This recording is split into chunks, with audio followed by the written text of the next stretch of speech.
On y est enfin. Salut à tous, ici Reg et bienvenue dans la vidéo des meilleures sagas de l'histoire du cinéma. J'ai récemment fait deux vidéos avec les 47 sagas de cinéma gâchées et les 19 pires sagas de cinéma. Je m'autorise à prendre parmi la liste des 47 sagas gâchées tout simplement parce qu'avant d'être gâchées, les sagas de la vidéo étaient bonnes, du coup on va en parler aujourd'hui quand même. Comme d'habitude, c'est une liste totalement subjective et je vous conseille de mettre votre liste dans les commentaires. Ça n'inclut évidemment que les sagas que j'ai vu. J'ai pris uniquement les franchises de films avec 3 films minimum parce qu'à partir de 2 films, je trouve que c'est pas assez pour considérer ça comme une excellente saga. C'est assez à partir d'un deuxième film de gâcher le potentiel d'une saga, mais c'est pas assez pour définir une saga telle que grandiose. Par exemple, des films comme Hellboy ne sont pas dans la liste parce qu'il y en a que 2, du moins la version de Guillermo del Toro. Ce n'est pas un classement et comme d'habitude, à la fin, il y aura ma saga préférée. Et si j'en oublie, je rajouterai ça dans le commentaire épinglé. Et comme d'habitude, je vous ai demandé sur Instagram et sur Twitter quelles étaient vos sagas préférées et vous m'avez donné plein de réponses. Beaucoup étaient les mêmes parce qu'il y a des sagas extrêmement populaires, mais il y en a quelques-unes que vous ne m'avez pas citées. J'aimerais commencer par quelques sagas que j'ai commencé mais que je n'ai jamais fini, souvent parce que je ne savais pas que c'était des sagas, en commençant par la trilogie de la foi de Bergman. J'ai vu le premier film mais je ne savais même pas qu'il y avait 2 suites à cette trilogie. La trilogie du mariachi, pareil, j'ai vu que le deuxième film, Desperado. Infernal Affairs, j'ai vu que le premier alors qu'il y en a 3. Celui-ci, je suis un peu con parce que la trilogie s'appelle la trilogie des 3 couleurs, mais j'ai vu que la première couleur, alors que le titre de chaque film est juste le nom d'une couleur, mais j'ai vu que le premier. Et la trilogie de la vengeance dans laquelle je n'ai vu que Oldboy.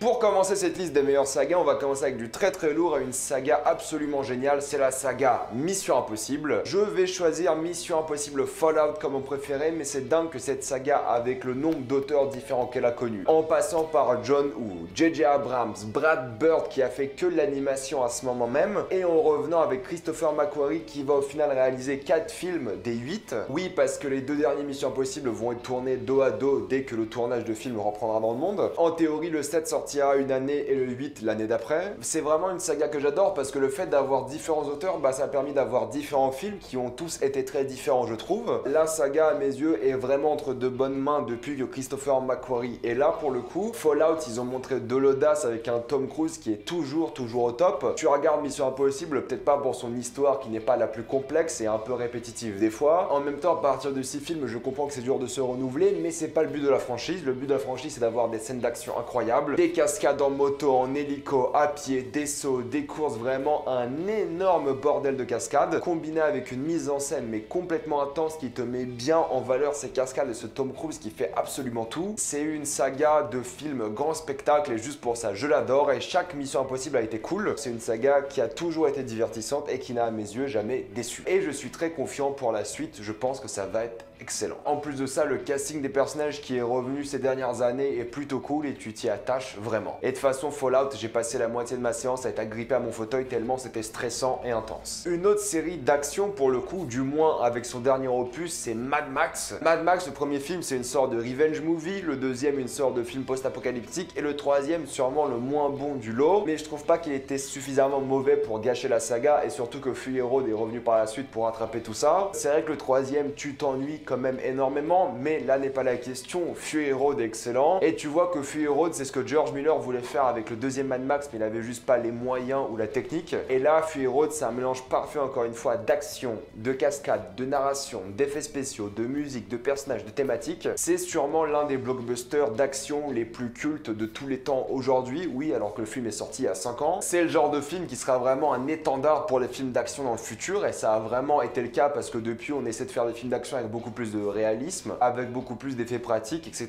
etc. Donc oui, ça a changé un peu la face d'Hollywood et c'est une saga de films qui pour le coup a plutôt bien vieilli, je trouve, et a créé un univers post-apocalyptique aussi culte. Et Fury Road, soyons honnêtes, c'est un des films que tu peux revoir en boucle et en boucle sans arrêt parce que c'est un pur délire, c'est de l'adrénaline pure dans tes veines et c'est un énorme kiff à chaque fois. Si un jour je suis sur une île déserte et on me dit voilà, t'as que Fury Road et tu peux regarder que ce film toute ta vie, tant pis, mais au final je vais quand même être très diverti. Je pense honnêtement que personne s'attendait à ce que Fury Road soit vraiment le fer de lance de la saga Mad Max et donne vraiment la renaissance à cette saga qui pour le coup est assez mémorable. Une saga qui a été gâchée maintes et maintes fois depuis, mais je vais prendre que la trilogie originale, c'est Star Wars. Évidemment la saga Star Wars elle est giga culte pour les personnages, pour l'idée de famille, pour les effets spéciaux, pour le space opéra, pour les méchants, pour vraiment les différentes intrigues, pour la force, pour tout ce que vous voulez. La musique, il n'y a vraiment rien à dire, c'est l'une des sagas les plus cultes, si c'est pas la saga la plus culte et le film le plus connu de tous les temps. On est sur quelque chose d'absolument incroyable et c'est vrai que cette trilogie-là, elle est excellente. Aucune déception là-dedans, il y a peut-être quelques scènes un peu moins bonnes que d'autres, mais au final, c'est une trilogie de films assez parfaite parce que dans l'ensemble, ça dégage un fort message, ça fait rêver, ça fait voyager, c'est une putain d'aventure dans l'espace et personne aujourd'hui peut dire que la trilogie originale Star Wars ne mérite pas son succès parce que clairement, elle le mérite. Mais c'est vrai que depuis la trilogie originale, la saga Star Wars, c'est plus que c'était, mais cette trilogie originale fait partie évidemment des meilleures trilogies de tous les temps. L'une des grandes trilogies du cinéma qui est bientôt sortie il y a 20 ans aujourd'hui, c'est Pirates des Caraïbes. Alors oui, ça a été gâché par les nombreux films d'après, nombreux mais il n'y en a eu que 2, mais là n'est pas la question. C'est que si vous regardez aujourd'hui Pirates des Caraïbes, la trilogie, vous vous rendez compte vraiment de l'importance des effets spéciaux, par exemple, qui étaient bluffants pour l'époque, mais aussi du fait que les débuts des années 2000 étaient vraiment dirigés par 2 sagas cinématographiques, Le Seigneur des Anneaux et Pirates des Caraïbes, et quel bonheur de suivre une saga comme Le Seigneur des Anneaux par Pirates des Caraïbes, un sens de l'aventure, de la piraterie, un Johnny Depp qui après son rôle de Jack Sparrow a quasiment joué le même rôle durant des années. Tout le monde le voyait comme ce mec un peu excentrique qui bouge ses mains comme ça à droite à gauche, tellement qu'il a été gâché dans la saga elle-même.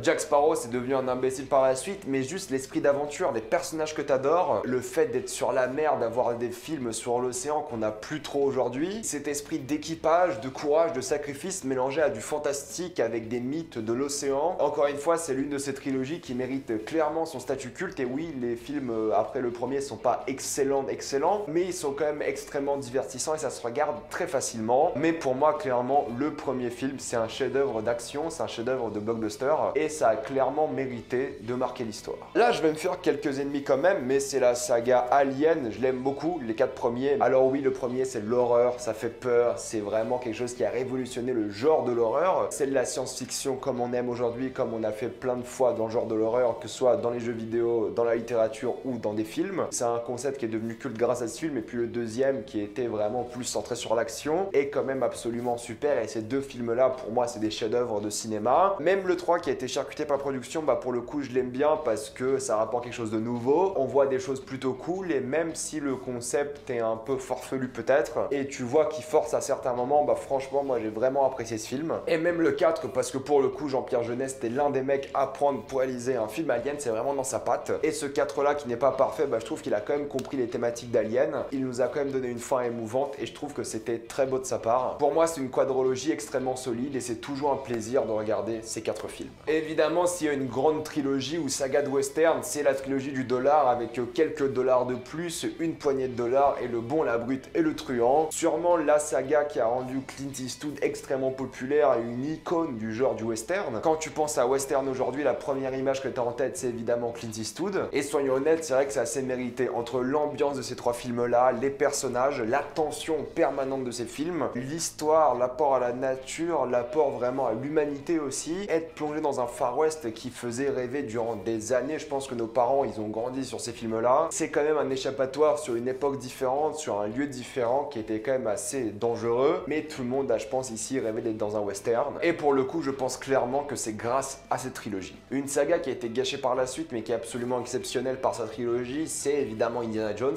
L'esprit de l'aventure comme on n'a jamais refait depuis, je trouve. Cet homme, l'archéologie, un contexte historique avec du fantastique par-dessus. Le mélange parfait entre de l'imagination et vraiment des faits réels, on va dire. Un Spielberg qui est au top du top. 3 films excellents. Même George Lucas, il avait écrit un plutôt bon scénario. Et la musique, encore une fois, de John Williams. On est sur une trilogie chef-d'œuvresque et c'est des films qui se regardent mais tellement simplement. Franchement, la trilogie, elle se regarde dans une soirée, c'est assez incroyable. Et vraiment pas hâte de voir Indiana Jones 5 parce que la trilogie, même le 2, je les trouve excellents. Et il n'y a rien à dire, des films d'aventure comme ça, on en demande tous les jours. Une saga d'espionnage, c'est évidemment Bourne, Jason Bourne. Pour le coup, j'adore la trilogie Jason Bourne. Bon, les films d'après, ils sont un peu au sef pour le coup, mais ils n'ont pas gâché le personnage, je trouve, ou du moins la trilogie. Alors oui, ça introduit le principe de shaky cam de manière abondante dans tous les autres films du genre par la suite, mais je trouve quand même la trilogie plutôt cool, plutôt bien foutue, extrêmement divertissante aussi. C'est des films d'action très cool qui se regardent très simplement, avec lesquels tu passes un très bon moment. Tu t'attaches au personnage, tu kiffes ce personnage de Jason Bourne. Ça change un peu du délire d'espionnage qu'on a l'habitude de voir. Une saga d'animation absolument incroyable, c'est la saga Toy Story. Oui, même le 4, je le trouve vraiment très efficace. efficace. Ça a révolutionné l'art de l'animation de une, mais aussi ça a créé des personnages extrêmement mémorables. Ça a permis de vendre des millions de jouets, c'est clair. Mais t'adores ces personnages, t'adores ces acteurs qui les ont interprétés, t'adores vraiment l'aventure, le concept des jouets, mais qui est complètement fou, qui a fait rêver énormément de gamins et d'adultes. Et ça a touché juste à chaque fois, c'est la magie de Pixar. Pixar est né là, et encore à ce jour, je trouve que c'est parmi les meilleurs films qu'ils ont fait de l'histoire du studio. Même le 4, j'ai passé un super moment devant. Sûrement la saga qui a le plus été citée sur les réseaux sociaux, c'est Retour vers le futur, évidemment, encore une fois, l'esprit d'aventure, mais cette fois-ci avec de la SF, du voyage dans le temps, le concept de changer vraiment le futur en fonction des choix du passé, cette musique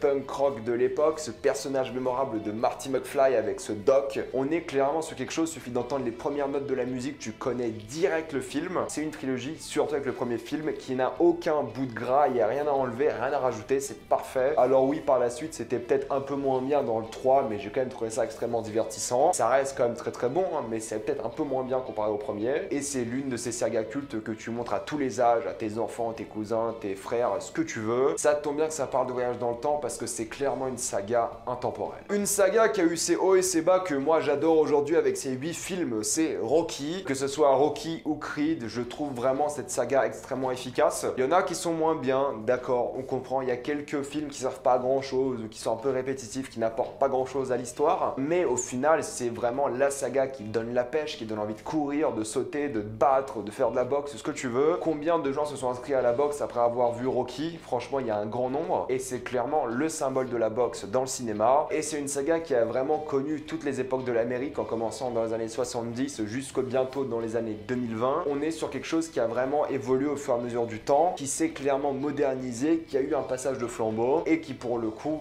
met tellement la pêche que c'est des films que tu ne peux que conseiller. Encore une fois, ça fait rêver sur l'humanité et sur ce qu'on peut faire quand on se donne vraiment à fond pour quelque chose. Et la grande saga d'espionnage, c'est James Bond, bien sûr. Alors oui, il y a eu beaucoup de hauts, beaucoup de bas, c'est clair, mais je trouve qu'en étant l'une des sagas les plus vieilles de l'histoire, si c'est pas la plus vieille de cinéma, c'est assez intéressant la manière dont, encore une fois, ça a traversé les époques, ça a réussi à se renouveler. Comme dit précédemment, ça a vraiment réussi à impacter en fonction de la génération qui le regarde. Et par les différents acteurs, par les différentes thématiques abordées, par les différents personnages, par son évolution au fil des années, j'ai vraiment passé un super moment devant tous les James Bond. Bon, il y en a où tu te dis, c'est quoi ce bordel? D'accord, je comprends bien. Mais c'est tellement un mythe que pour ça, tu kiffes et chaque James Bond, c'est un événement. Personnellement, mon préféré, c'est Casino Royale. C'est pas le premier que j'ai vu, mais c'est celui qui m'a le plus touché. C'est le plus générationnel aussi, je trouve, concernant ma personne. Et ça m'étonnerait qu'un jour, on se désintéresse au film James Bond, sauf s'il y a peut-être 3-4 films de merde d'affilée. Mais ça m'étonnerait. Pas forcément ma saga préférée, mais il faut quand même en parler, c'est la saga Harry Potter. Alors oui, j'aime pas tous les films de la saga individuellement, mais en tant que saga, je trouve qu'elle est vraiment réussie. Il n'y a pas beaucoup de sagas aujourd'hui qui arrivent à avoir une certaine consistance avec quelques hauts, quelques bas quand même, mais pas très dérangeant au final. C'est une saga qui se regarde mais comme un marathon. Il y a quelques scènes vraiment sympathiques, beaucoup de scènes mémorables et c'est une franchise qui s'est plutôt bien finie et qui a marqué une génération. Et encore une fois, c'est l'une de ces sagas avec lesquelles ma génération a grandi. J'étais gamin quand Harry Potter est sorti et j'ai grandi en même temps que les personnages. Elle ne m'a pas personnellement marqué, mais je sais qu'elle a marqué beaucoup de personnes et quand même en tant que saga, ça mérite sa place ici. Et mon préféré de la saga est évidemment Le Prisonnier d'Azkaban, qui à mes yeux le meilleur film et de loin, mais les autres en tout cas sont vraiment pas mauvais et c'est une saga qui a quand même beaucoup touché. Et maintenant la meilleure trilogie de super-héros de tous les temps, c'est The Dark Knight. Comment faire mieux en tant que film de super-héros que The Dark Knight? Comment vraiment dépasser la qualité de The Dark Knight? Pour moi, c'est le film de super-héros parfait. Ça mélange bien l'action, le mythe, les personnages, une excellente mise en scène. Évidemment, c'est Christopher Nolan. On est sur quelque chose qui a vraiment changé le genre du super-héros pour toujours, parce qu'après tout le monde voulait faire leur super-héros réaliste en mode The Dark Knight. Alors oui, The Dark Knight Rises est un peu moins bien, mais personnellement, je l'adore quand même. Malgré ses incohérences, c'était le film que j'attendais le plus dans ma vie et je l'ai vu pas mal de fois depuis. Et juste pour Heath Ledger, ça mérite le statut culte que le film s'est procuré ces dernières années. C'est un film qui dure 2h30, mais quand tu le regardes, tu vois pas du tout le temps passer. Ça m'étonnerait un jour qu'on voit un meilleur film Batman parce que là, la barre est extrêmement haute. La saga La Planète des Singes, franchement, même les 5 premiers films, je les trouve vraiment divertissants avec le premier qui est quand même assez excellent. Le film de Burton, on essaie de l'oublier le plus vite possible. Mais pour le coup, la trilogie qui est sortie récemment, c'est l'une des meilleures trilogies de ces dernières décennies. C'est incroyable. Clairement, après les années 2000, il n'y a pas beaucoup de trilogies qui sont aussi qualitatives que La Planète des Singes. Des films qui évoluent énormément, que ce soit par les effets spéciaux, par les acteurs qui sont incroyables alors qu'ils jouent des singes. Des scènes extrêmement émouvantes, des scènes mémorables. mémorable. César, c'est clairement une icône du cinéma à ce jour. Et pour le coup, je trouve que c'était la conclusion parfaite à une trilogie et je n'ai pas du tout envie de voir une suite comme Disney prévoit. Ça ne m'intéresse pas vraiment, mais on verra bien quand ça se passe. En tout cas, ça reste l'une des meilleures trilogies et l'une des meilleures sagas de cinéma. Celle-ci, c'est pas forcément pour la qualité de tous ces films, un peu comme Harry Potter, mais c'est pour ce que ça a réussi à accomplir en tant que saga. Ça n'a jamais été fait auparavant. C'est évidemment le Marvel Cinematic Universe. Jamais on a fait ça autre part que dans les MCU. Réunir autant de personnages, réunir autant de films, combiner vraiment cet esprit série, mais au cinéma, et ça j'adore. Mater des films en mode série, tu peux faire un marathon de 23 films avec une conclusion à mes yeux extrêmement pertinente, une conclusion touchante, bref, connaître ces personnages-là, s'y attacher, les aimer, les voir évoluer. Il y a quand même dans cette saga de films, on va dire, entre 8 et 10 films qui sont vraiment très très cool. Et pour le coup, énormément de scènes mémorables avec beaucoup d'auteurs qui ont travaillé sur cette saga. Ça va être difficile de se réintéresser au MCU par la suite, je l'ai toujours dit, mais soyons contents de la saga qu'on a eue. La saga qui a marqué mon adolescence et vraiment pour ça, ça mérite cette place aussi, parce qu'il y a quand même de très bons films et d'autres qui sont assez oubliables, d'accord? Mais franchement, les bons films, c'était vraiment d'excellents divertissements et clairement, c'était le Star Wars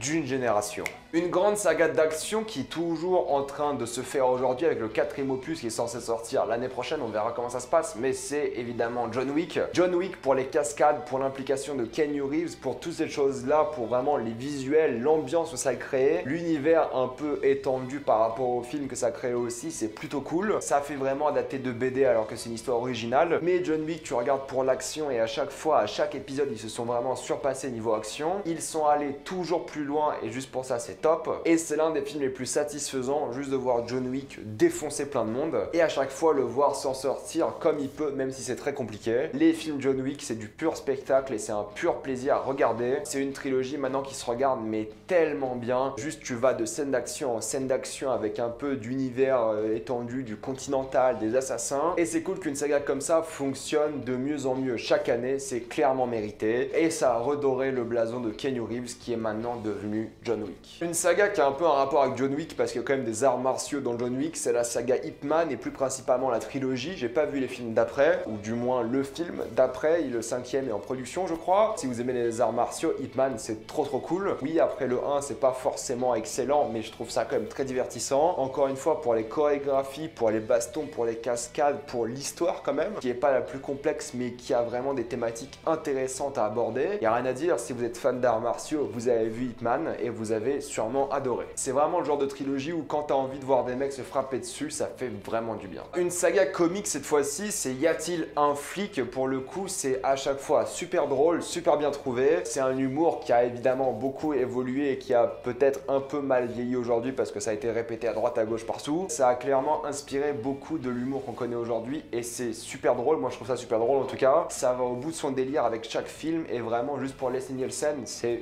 mérité le succès de cette saga. On est sur un génie comique et film après film, il nous régale. Et c'est quand même une saga que je vous conseille si vous êtes fan de comédie, c'est évidemment des classiques. La saga Evil Dead avec le premier étant un film d'horreur, puis les deux d'après étant des films d'action horrifique. C'est une saga qui a eu énormément de recul, qui s'est vraiment pris au sérieux mais pas trop à la fois. Elle a pris un tournant assez étonnant avec son deuxième film, mais ça a fonctionné. La saga est culte grâce à ses films après le premier. Le premier est très cool aussi bien évidemment, mais c'est différent. Et cette saga là, pour le coup, si vous aimez l'action, si vous aimez la comédie aussi, ça se regarde très bien. Et ça a clairement un bon esprit de déconnade qui peut-être manque aujourd'hui aux films d'action. Cet humour un peu plus second degré, mais bref, ça fonctionne. Et non, je n'ai pas vu la série télé. C'est pas forcément quelque chose que j'ai envie de prendre à grande dose dans la tronche, mais pour les 3 films qui ont été faits, c'est très divertissant. On continue avec de l'humour avec la Cornetto trilogie de Edgar Wright. C'est Shaun of the Dead, Hot Fuzz et The World's End. C'est une saga qui est juste hyper drôle. Tu vois vraiment le génie artistique et comique de Edgar Wright, mais aussi du duo d'acteurs, c'est une évidence. Personnellement, mon préféré, ça reste Hot Fuzz, qui est juste hilarant et le concept est complètement fou, je l'adore. Et clairement, c'est ces feel good movies qui te donnent la pêche et qui donnent vraiment envie d'en voir toujours plus. Une saga pour le coup qui a été beaucoup décriée en tant que mauvaise ou en tant que saga gâchée, mais que moi j'aime particulièrement, c'est la saga Fast and Furious. Pourquoi j'aime bien cette saga? Parce que déjà, il y a quelques bons films dans le tas, surtout Fast and Furious 5 qui est mon préféré. Mais de manière générale, au début ça commençait par des courses et puis après c'est devenu ce que c'est devenu aujourd'hui avec des sous-marins nucléaires, avec un bon gros délire, mais ça que j'aime bien, c'est que c'est assumé, ils prennent pas ça au sérieux, ils savent que c'est du bon délire, ils savent que les gens sont venus là pour avoir de l'action mais démesurée qui détruisent les lois de la physique. Mais c'est ça qui est cool, c'est avoir une série à énormément de budget, qui fonctionne, qui est drôle, qui montre des scènes d'action sympas, des films que tu regardes et puis t'oublies évidemment, mais ça fonctionne, c'est le but de ces films, c'est de les regarder, les oublier, et mine de rien ça a réussi à faire quand même un bon film, le 5, et à avoir des scènes vraiment émouvantes dans certains. Donc oui, c'est répétitif, oui, ils ont plus trop d'idées des fois, et même le spin-off j'ai apprécié parce que c'est les acteurs qui portent ces films et les lois de la physique qui les subissent. Pour finir avec un dernier film qui est purement comique, c'est la saga des Monty Python avec Life of Brian, The Holy Grail et évidemment The Meaning of Life. C'est des films que moi j'adore, c'est des films qu'il faut regarder en VO, c'est une évidence, c'est pour ça que j'ai dit le titre en anglais, c'est que je connais même pas les titres français, c'est des classiques. Tous les humoristes aujourd'hui qui parlent anglais sur la planète ont vu les Monty Python, ils connaissent les Monty Python. C'est une saga qui fait réfléchir, qui est satirique et qui est très drôle, qui est dans la démesure aussi, qui n'a pas tout le temps du sens mais qui se moque énormément de plein de choses avec des vraies critiques valides sur la société. L'humour a peut-être un peu mal vieilli parce que tout le monde l'a reproduit depuis, certes du coup vous êtes habitué si vous n'avez jamais vu Monty Python avant, mais si vous devez voir une série comique qui a inspiré le genre de la comédie au cinéma, c'est les Monty Python, et juste ces trois films là je vous les conseille énormément. Avant de vous révéler mon préféré, une saga d'animation que j'aime bien aussi, c'est Kung Fu Panda. Je trouve que c'est une saga qui a toujours resté monotone, avec le premier étant sûrement le meilleur. Ça a toujours été très divertissant, ça a toujours pris ses thématiques au sérieux, ça a toujours voulu raconter des histoires drôles qui fonctionnent, ça a toujours plu autant aux adultes qu'aux enfants je trouve, et rien à dire, c'est une saga qui a bien fonctionné, c'est pas la meilleure saga de tous les temps, mais il n'y a pas beaucoup de trilogies d'animation qui sont excellentes. Personnellement j'étais beaucoup déçu par Dragon 3, c'était ou entre Dragon et Kung Fu Panda, mais j'ai choisi Kung Fu Panda, parce que c'est un peu Rocky en version dessin animé, et c'est très cool. Maintenant pour vous révéler mon préféré à la liste, et vous avez sûrement compris c'était lequel, parce que sinon je l'aurais cité bien avant, c'est Le Seigneur des Anneaux. C'est assez difficile pour moi d'expliquer avec des mots concrets pourquoi j'adore Le Seigneur des Anneaux, j'en ferai un jour une critique. C'est le genre de contenu avec The Witcher par exemple, pas forcément la série, mais l'univers de The Witcher, qui me fait me sentir bien dans ma vie au fait. C'est le genre de film, je le regarde, je me dis...